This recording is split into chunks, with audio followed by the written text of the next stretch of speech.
बोलिए शिव शंकर भगवान की जय। प्रिय भक्तों, श्री शिव महापुराण के रुद्र संहिता पंचम युद्ध खंड की अगली कथा है दंभ की तपस्या और विष्णु द्वारा उसे पुत्र प्राप्ति का वरदान। शंखचूड़ का जन्म, तप और उसे वर प्राप्ति, ब्रह्मा जी की आज्ञा से उसका पुष्कर में तुलसी के साथ आना और उसके साथ वार्तालाप, ब्रह्मा जी का पुनः वहां प्रकट होकर दोनों को आशीर्वाद देना और शंखचूड़ का गंधर्व विवाह की विधि से तुलसी का पानी ग्रहण करना। तो आइए भक्तों, आरंभ करते हैं इस कथा के साथ 13वें अध्याय से 28वें अध्याय तक की कथा। तदंतर जलंधर की उत्पत्ति से लेकर उसके वध तक का प्रसंग सुनाकर सनत कुमार ने कहा, हे मुने, अब शंभु का दूसरा चरित्र प्रेम पूर्वक श्रवण करो। उसके सुनने मात्र से शिव भक्ति सुदृढ़ हो जाती है। हे व्यास जी, शंखचूड़ नामक एक महावीर दानव था जो देवों के लिए कंटक स्वरूप था। उसे शिवजी ने रण के मुहाने पर त्रिशूल से मार डाला था।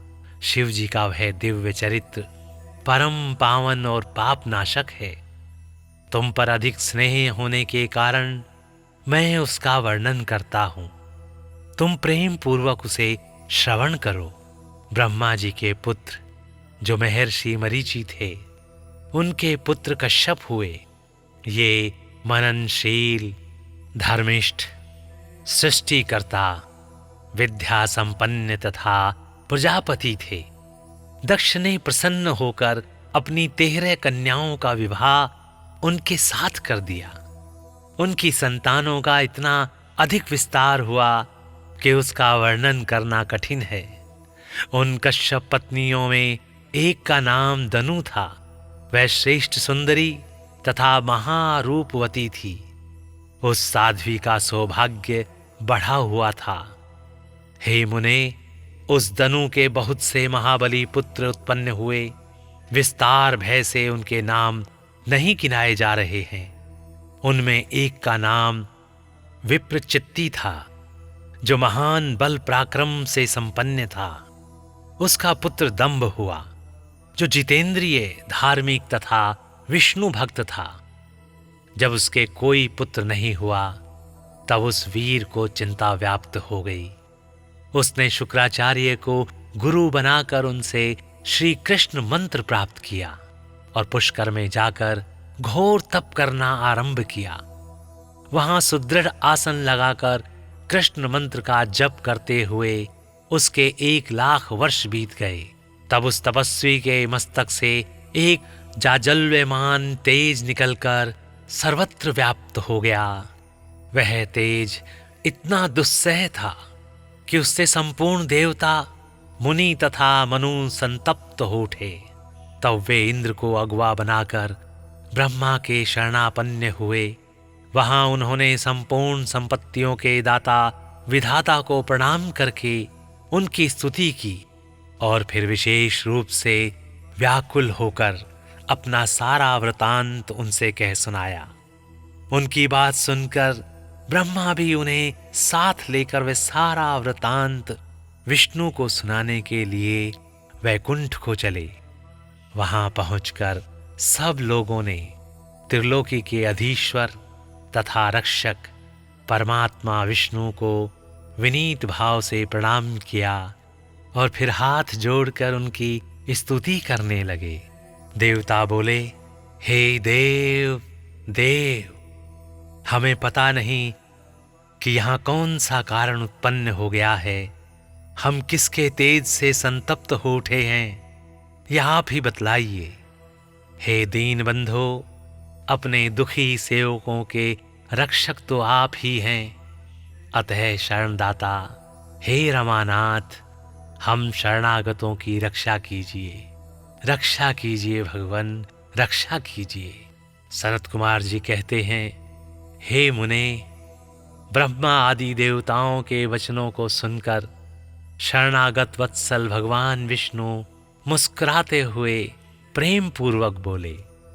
विष्णु ने कहा, हे अमरो, शांत रहो, घबराओ मत, भयभीत न हो। कोई उलट पुलट नहीं होगा, क्योंकि अभी प्रलय का समय नहीं आया है। यह तेज तो दंभ नामक दानव का है, जो मेरा भक्त है और पुत्र की कामना से तप कर रहा है। मैं उसे वरदान देकर शांत कर दूंगा। सनत कुमार जी कहते हैं, हे मुने, भगवान विष्णु के यों कहने पर ब्रह्मा आदि देवताओं की व्यग्रता जाती रही। वे सभी धैर्य धारण करके अपने अपने धाम को लौट गए। इधर भगवान अच्युत भी वर प्रदान करने के लिए पुष्कर को चल दिए, जहां वह दंभ नामक दानव तप कर रहा था। वहां पहुंचकर श्री हरि ने अपने मंत्र का जप करने वाले भक्त दंभ को सांत्वना देते हुए मधुर वाणी में कहा, वर मांग।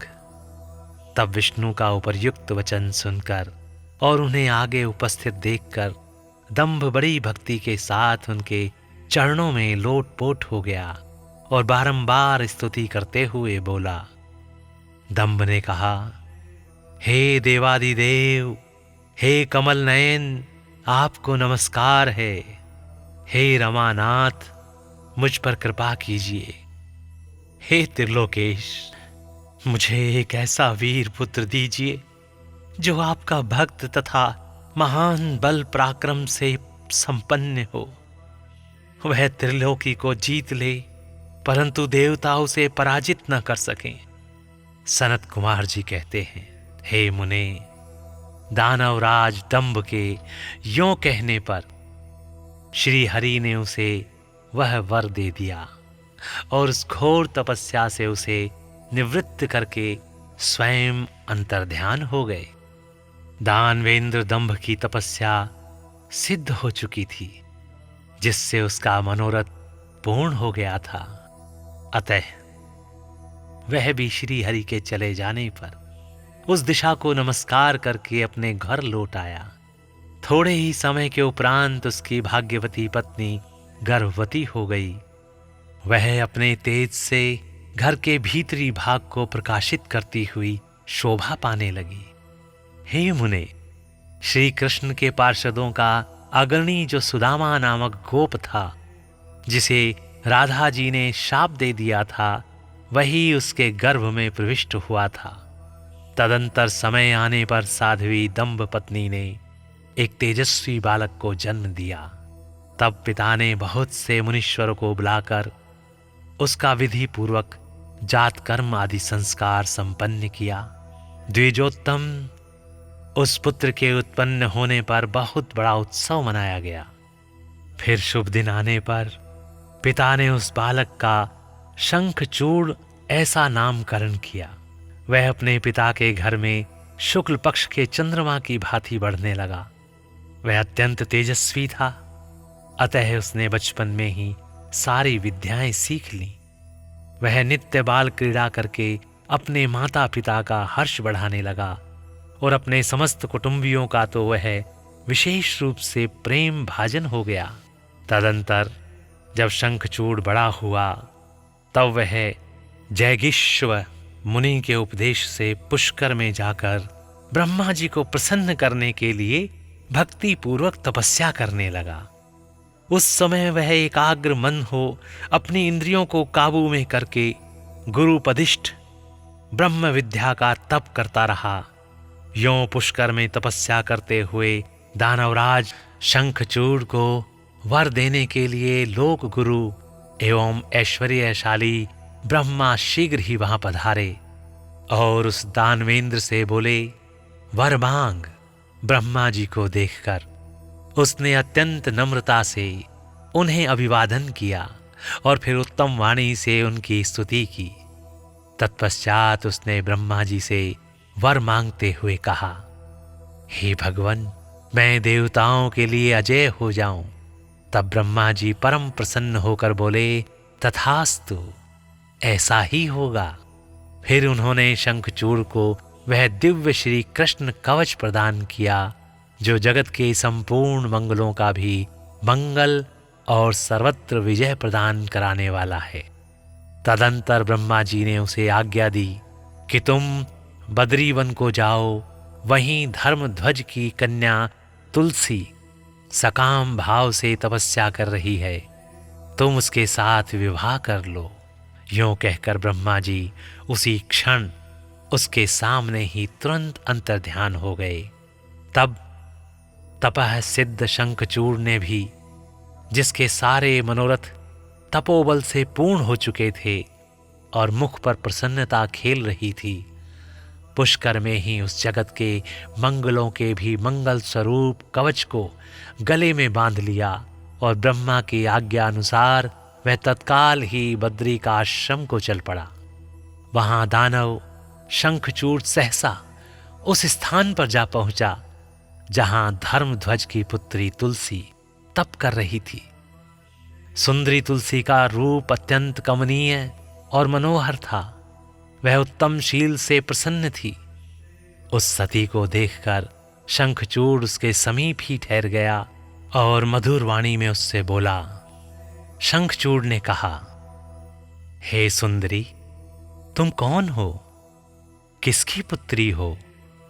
तुम यहां चुपचाप बैठकर क्या कर रही हो? यह सारा रहस्य मुझे बतलाओ। सनत कुमार जी कहते हैं, हे मुने, शंखचूड़ के ये सकाम वचन सुनकर तुलसी ने उससे कहा। तुलसी बोली, मैं धर्मध्वज की तपस्विनी कन्या हूं और यहां तपोवन में तप कर रही हूं। आप कौन हैं? सुखपूर्वक अपने अभीष्ट स्थान को चले जाइए, क्योंकि नारी जाति ब्रह्मा आदि को भी मोह में डाल देने वाली होती है। यह विषतुल्य, निंदनीय, दोष उत्पन्न करने वाली, माया रूपिणी तथा विचारशीलों को भी श्रृंखला के समान जकड़ लेने वाली होती है। सनत कुमार जी कहते हैं, हे महर्षि, तुलसी जब इस प्रकार रस भरी बातें कहकर चुप हो गई, तब उसे मुस्कुराती देखकर शंखचूड़ ने भी कहना आरंभ किया। शंखचूड़ बोला, हे देवी, तुमने जो बात कही है वह सारी की सारी मिथ्या हो, ऐसी बात नहीं है। उसमें कुछ सत्य है और कुछ असत्य भी। इसका विवरण मुझसे सुनो। हे शोभने, जगत में जितनी पतिव्रता नारियां हैं, उनमें तुम अग्रणी हो। मेरा तो ऐसा विचार है कि जैसे मैं पाप बुद्धि कामी नहीं हूं, उसी प्रकार तुम भी काम पराधीना नहीं हो।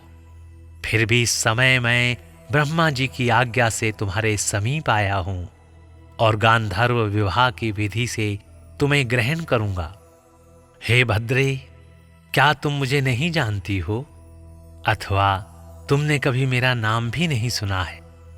अरे, देवताओं में भगदड़ डालने वाला शंखचूड़ मैं ही हूं। मैं दनु का वंशज तथा दंभ नामक दानव का पुत्र हूं। पूर्व काल में मैं श्री हरि का पार्षद था। मेरा नाम सुदामा गोप था।